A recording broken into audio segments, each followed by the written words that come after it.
गाईस तुम्हाला आज दाखवतो मी आपण आपल्या पिल्ल्यांसाठी काय केलंय. म्हणजे आता आपले पिल्ले आहेत ना पूर्ण दिवसभर बाहेर असतात, बाहेर चरतात मस्तपैकी.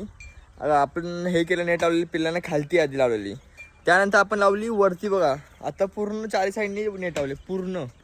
म्हणजे आता काय होईल, आता कुठलाच पक्षी वगैरे येऊ शकत नाही आतमध्ये, म्हणजे पिल्ल्यांना पकडायला. कावला वगैरे येऊ शकत नाही बिलकुल, कावला घार शिकरा वगैरे काहीच येऊ शकत नाही. मग आता आपण पिल्ले व्हायची ठेवतो, पूर्ण सुट्टे आहेत बघा. सगळे पिल्ले मस्तपैकी खेळतात, खातात वगैरे. आत्ताच त्याला मी पीठ आणि हे टाकले, त्याला काय बोलतात हळद. हे बघ इथे आपलं आता हे तर आपलं परमनंट राहील. आता जसे आपले इन्क्युबेटरमध्ये किंवा कोंबडी पिल्ले फोडेल ना ते जरा घ्यायला येतील. आता जोपर्यंत एवढे होत नाही बघ ह्यांच्या एवढे, आता इथे नाही आहेत ते पिल्ले, ते बघा त्यांच्या एवढे जोपर्यंत होत नाही ना तोपर्यंत आपण सोडायचंच नाही त्यांना बाहेर.